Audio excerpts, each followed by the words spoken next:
today's session.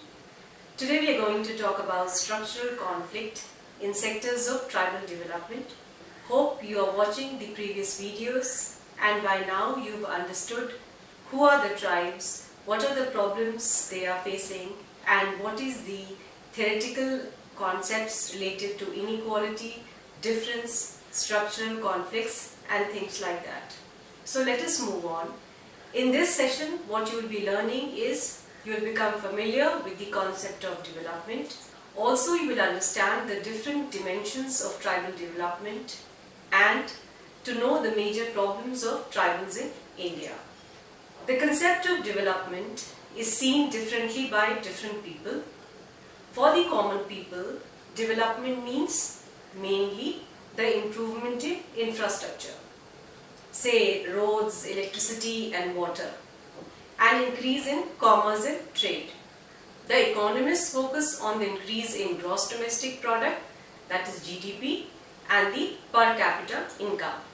When sociologists explain it, they say development is the increased use of rationality and specialized division of labor.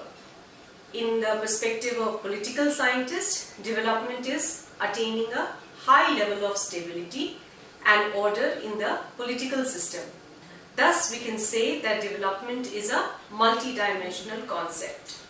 In the period immediately after the Second World War, the concept of development was nearly unanimously accepted by the global community as progressive and necessary.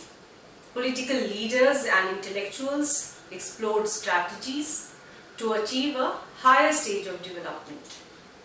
The world itself was divided into two groups, developed and underdeveloped, which later on started to be called developing countries.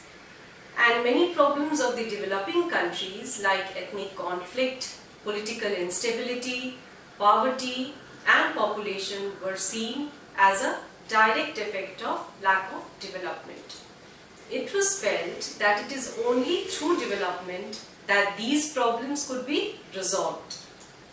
The dominant opinion in India was also quite similar.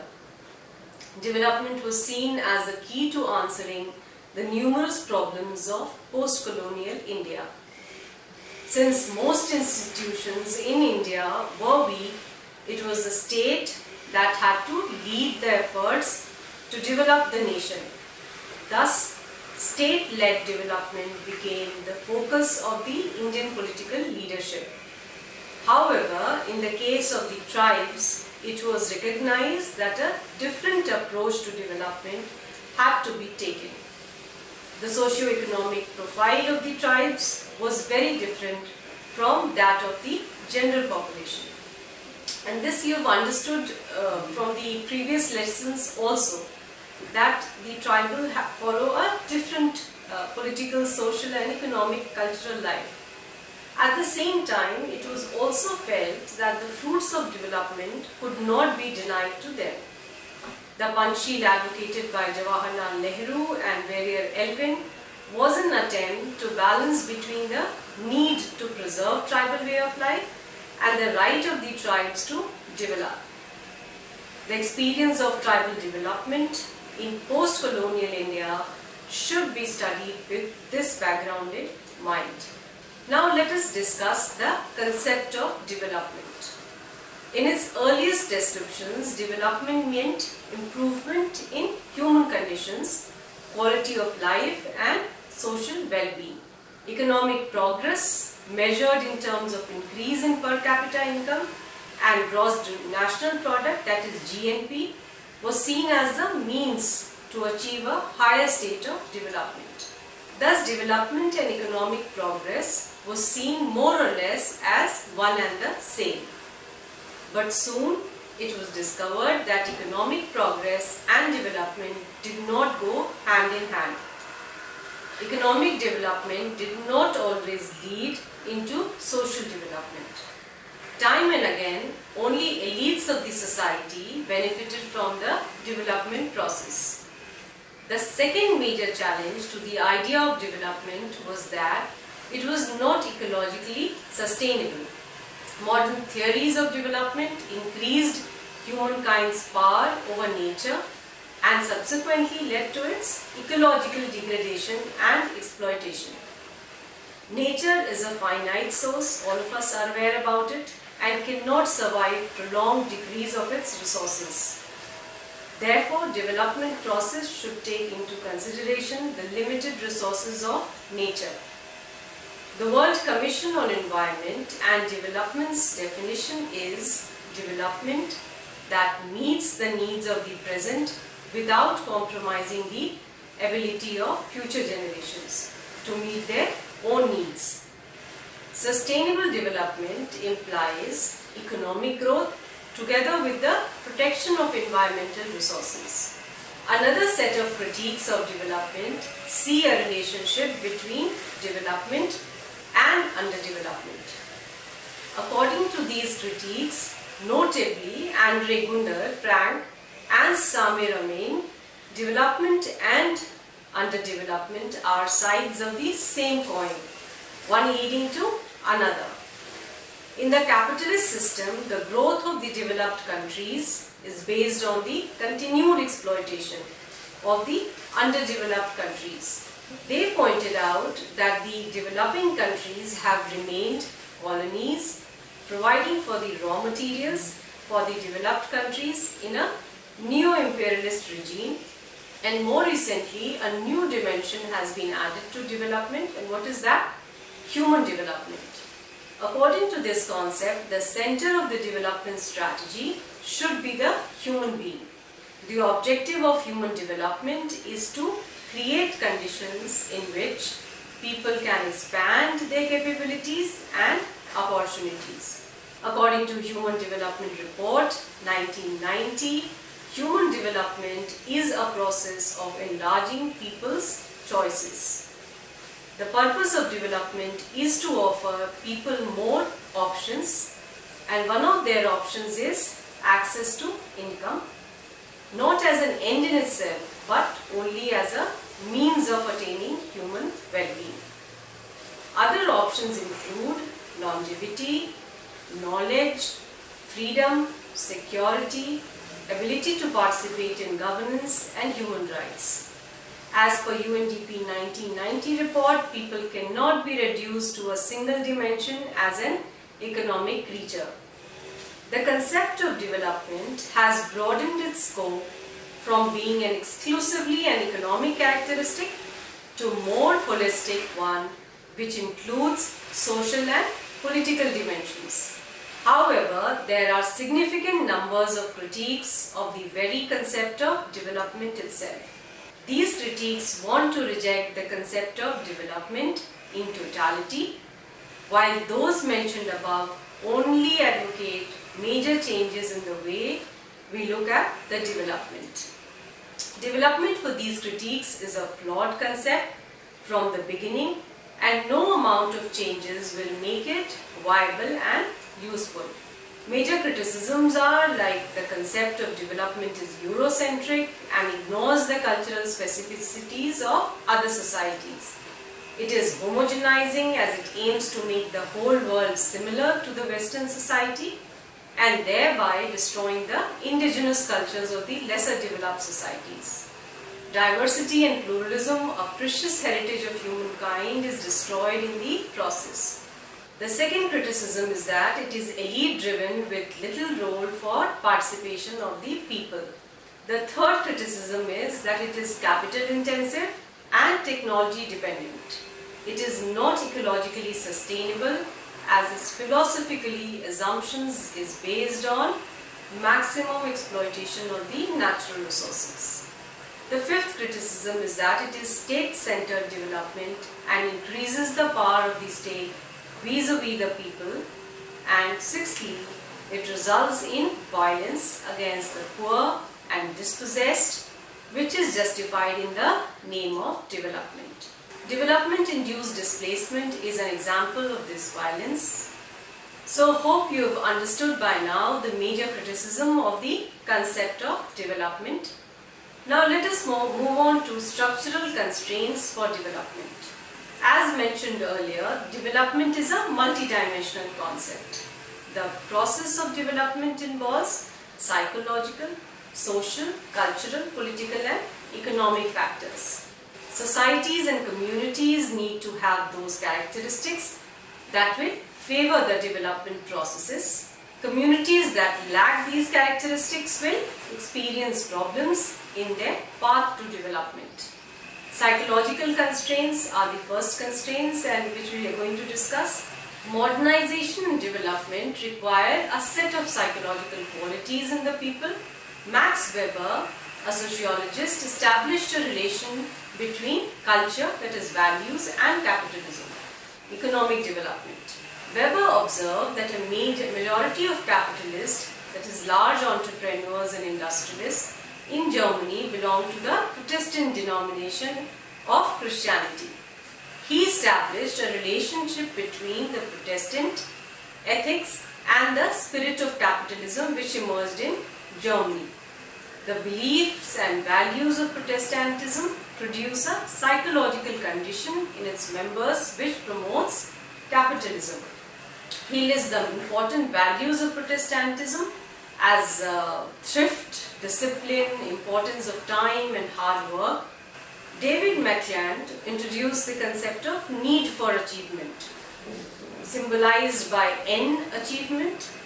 The greater the development of N factor, the greater the economic development in any society. Factors such as individualism, energetic, innovative activity, drive for success and so on are high, which leads to development. In his book, The Achieving Society, he analyzes the cultural artifacts, that is folk tales, children tales and songs of various tribes of USA, and finds that those tribes that scored high on the factor also experienced higher development standards. Tribes in India have collective orientation more than an individual orientation. Their community and kinship ties may be a factor in limiting the growth of individualism and high drive for individual success. As of now, we do not have any large-scale study to prove this assertion. Tribal communities' inability to engage in modern market practices may be partly attributed to their community value orientation. Martin Oran says it is difficult to square the basic reciprocity of relations in a kin society like that of Santhal with the impersonal and contractual relations of the market. Traditional Santhal, once in the market, is too eager a buyer, too poor a haggler, and too readily drawn into a pleasant social intercourse to hold his own.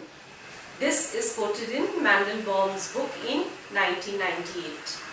However, value orientation are product of community experience with the external world and can change over time.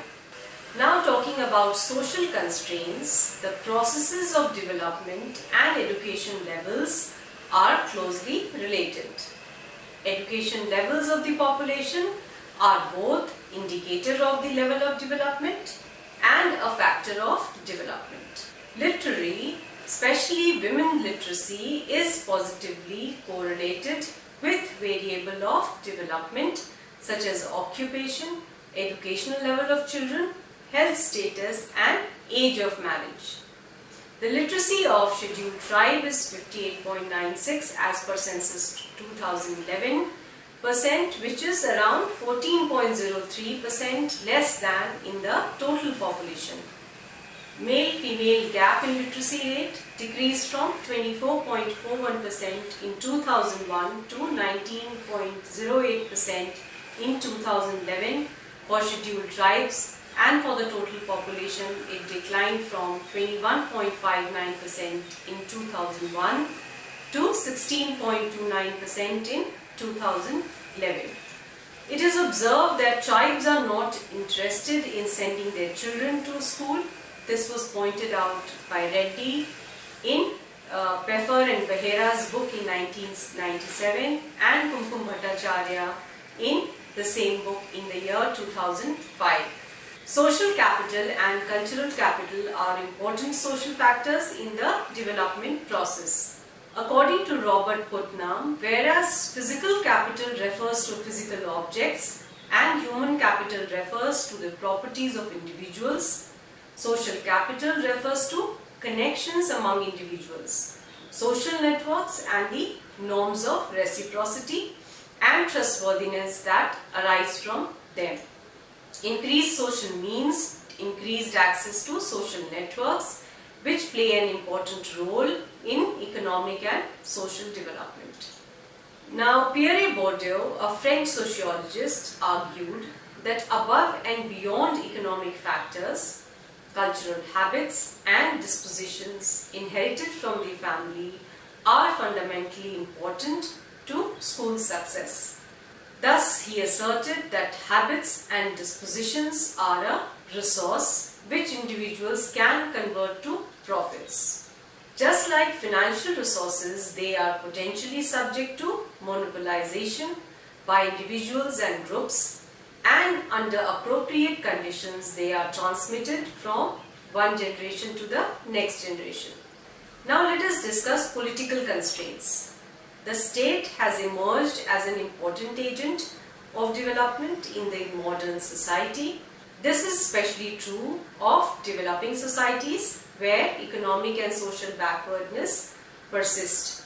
The state with enormous financial and technical resources is a major factor in the development. Political conflicts and lack of political legitimacy cause problems in governance, which harms economic development. Another reason is that politicians and bureaucratic elite control the state and therefore play an important role in deciding how state patronage flows to the people. The social backgrounds of the leaders then become a factor in the development process. Development and political powers are closely related. In India, control of state power gives ethnic groups opportunities to use state resources for their own benefit. The numbers of tribal political leaders have been few in number. In the higher bureaucracy also, the representation is not proportionate to their population. The Parliamentary Standing Committee on Welfare of Scheduled Caste and Scheduled Tribes stated that as of 1st January 2005, the overall representation in groups A, B, C and D posts in the Government of India services among the scheduled tribes was 4.3%, 4.5%, 6.5% and 6.9% respectively. Tribal movements for new states in tribal dominated area aims at gaining greater control over resources that can be used for development. The northeastern states were created by the centre after strong demands by various tribal communities. However, the central government has been slow in accepting similar demands from tribes of central India till recently. Chhattisgarh and Jharkhand were created to address the demand for tribal communities for greater political controls. At the local level, the Panchayat extension in scheduled areas, that is PISA, with greater control over resources of the area is implemented so that tribal communities have a greater control over land, water and other community resources. So with this, we come to the end of this session. We will be continuing to talk about this topic in the next video. So do watch the next video also to have a better understanding about the topic. Thank you.